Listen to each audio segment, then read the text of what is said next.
Assalamualaikum. Kali ini kita berada di Dusun Tamanan. Kita mendapatkan informasi dari warga bahwa di daerah sini ada patung atau arca. Dan setelah kita cari, ternyata yang kita temukan sebuah linggo patok.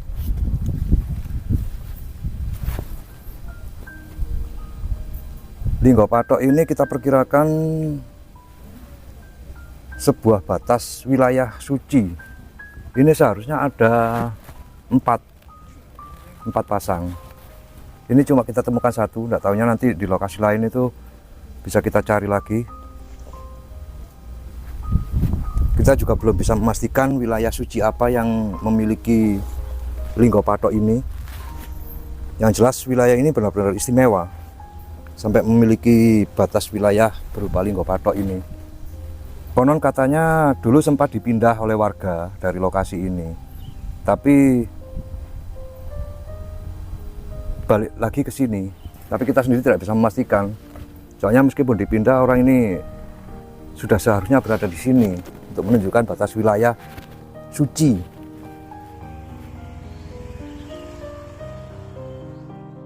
Lingga merupakan tinggalan arkeologis masa klasik dengan latar belakang agama Hindu. Lingga merupakan simbol maskulin atau juga wujud anikonik dari Dewa Siwa. Pada dasarnya lingga terdapat 3 bagian, yaitu bagian atas berbentuk silindris disebut Rudrabaga, bagian tengah berbentuk segi 6 disebut Wisnubhaga, dan yang paling bawah berbentuk persegi 4 disebut Brahmabaga. Lingga yang melambangkan maskulin memiliki peran terhadap asal mula penciptaan jika bersatu dengan yoni yang melambangkan feminisme. Jika yoni merupakan manifestasi dari sakti, atau yang dikenal dengan Dewi Parwati, maka lingga merupakan manifestasi dari Dewa Siwa. Lingga juga dapat berdiri sendiri tanpa didampingi yoni. Lingga tersebut dikenal dengan lingga semu atau lingga patok. Bentuk lingga patok pun berbeda, yaitu hanya memiliki bagian segi 4 dan silinder, tidak memiliki segi 6 atau Wisnubaga. Fungsi lingga patok ini lebih bersifat profan, yaitu digunakan sebagai tanda batas wilayah, misalnya batas halaman candi atau batas wilayah yang ditetapkan sebagai sima.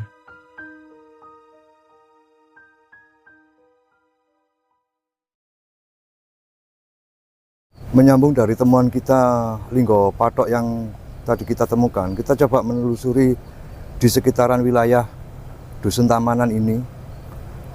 Dan untuk memulai itu kita langsung menuju ke lokasi makam. Karena di lokasi makam itu biasanya tempat yang disakralkan oleh warga sebelumnya.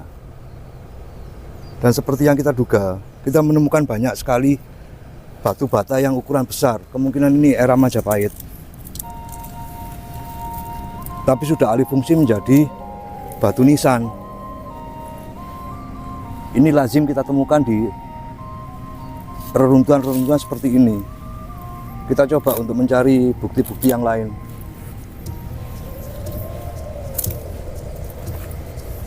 Ini masih terlihat motif dari batu bata ini. Ciri khas batu bata era Majapahit ini.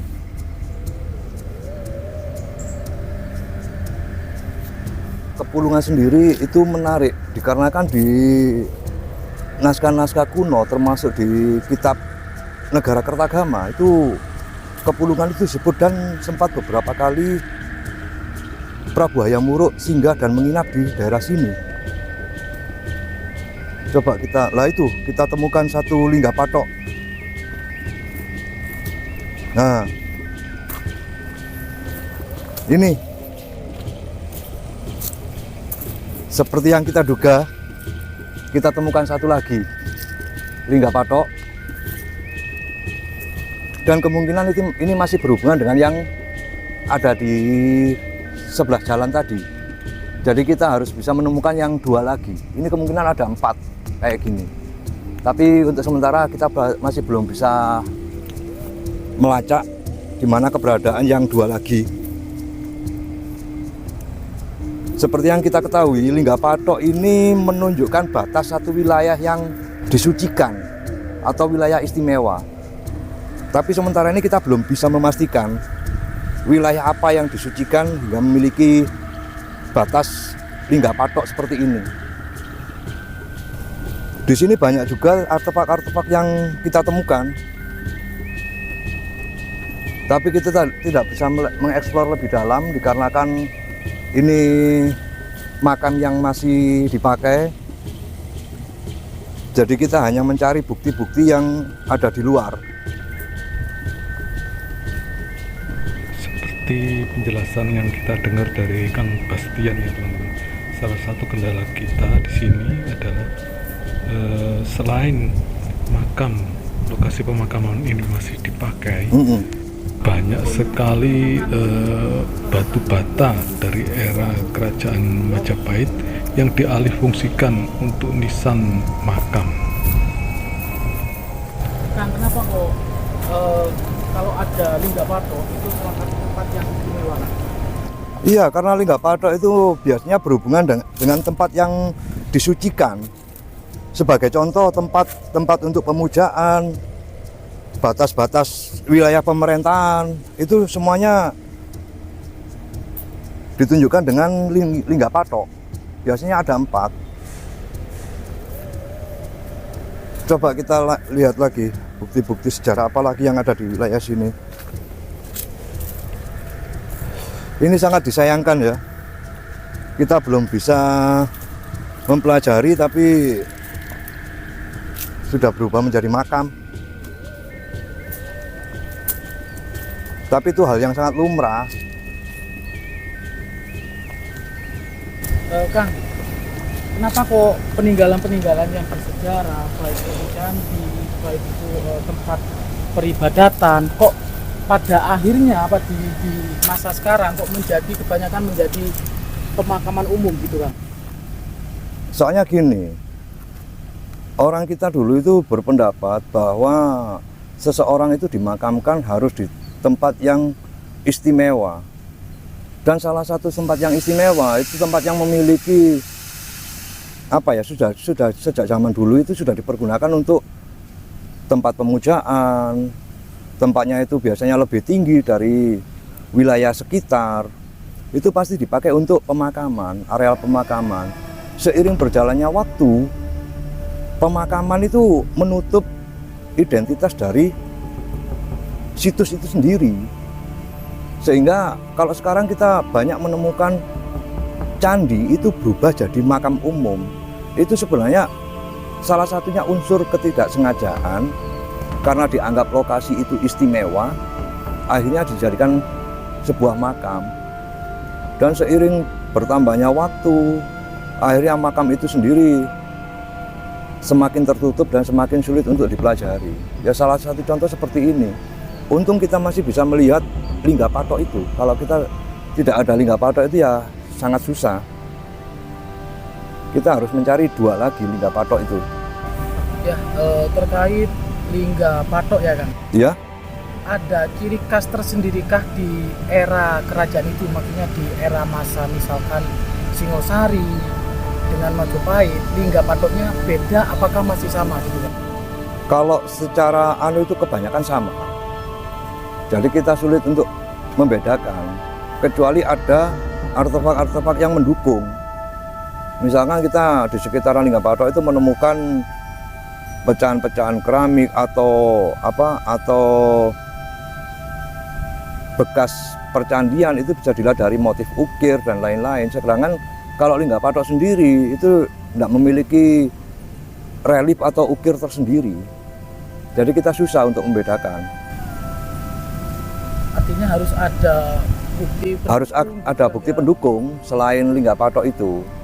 Tapi kalau ini saya lihat bentuk batu batanya itu era Majapahit. Kemungkinan Lingga Patok itu sendiri berasal dari era Majapahit.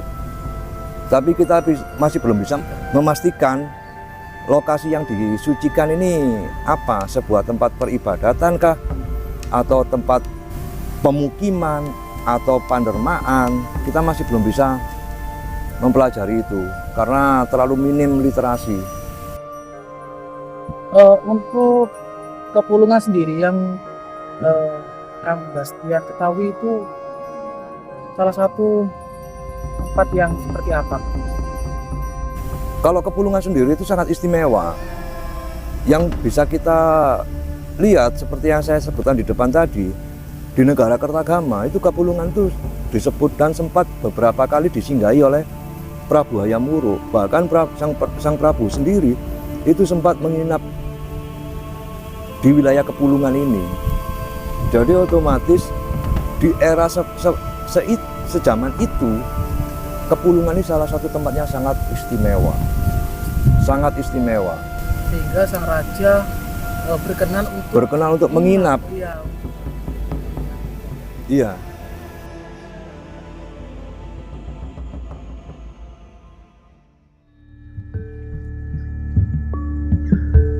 Pesta Srada atau upacara Srada atau ritual Srada adalah upacara pemujaan arwah yang dilakukan pada zaman Kerajaan Majapahit. Contoh paling terkenal dari penyelenggaraan pesta Srada adalah yang dilakukan oleh Prabu Hayam Wuruk untuk memuja arwah Rajaptani pada bulan Badra, tahun 1284 Saka atau 1362 Masehi. Upacara Srada masih dilakukan oleh masyarakat Jawa dalam bentuk tradisi nyadran.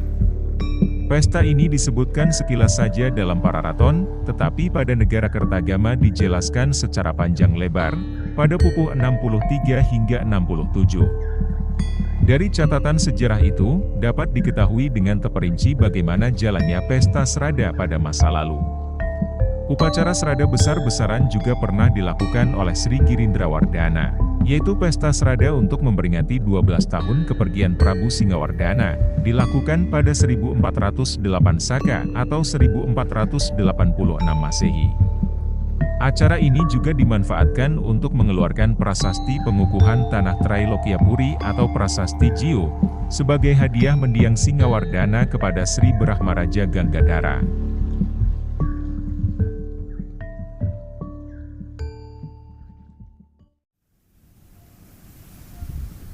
Monggo, kita cari lagi. Kita masih belum menemukan pecahan-pecahan keramik atau apa ya di daerah sini ya. Perlu kita ketahui bersama ya teman-teman, kenapa kita di sini sangat berambisi untuk menemukan pecahan-pecahan keramik. Dikarenakan pecahan keramik atau gerabah merupakan artefak sebagai benda peninggalan kebudayaan yang sangat berperan penting dalam pelestarian tradisi, ilmu pengetahuan, dan filsafat asli Indonesia. Lewat peninggalan budaya seperti artefak, kita dapat melihat perkembangan budaya di Indonesia ini.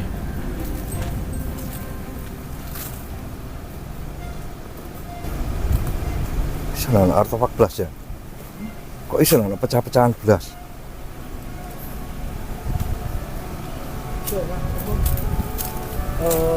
Kemungkinan kalau artefak belum kita temukan, kemungkinan masih terendam kayak gitu. Kemungkinan.